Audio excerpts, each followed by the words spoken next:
Think you need thousands of dollars to start investing in real estate? Think again. Today, I'll show you how to get started with little to no money and start building your wealth through real estate. House hacking is one of the easiest ways to start. Buy a multi-unit property, live in one unit, and rent out the others.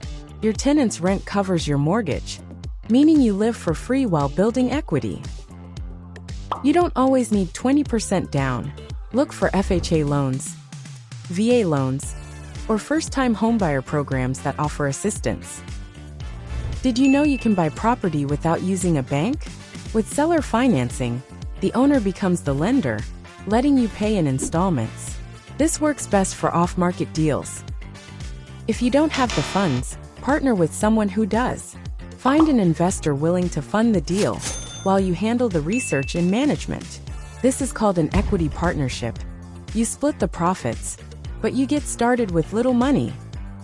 Contact us today for your buying and selling needs.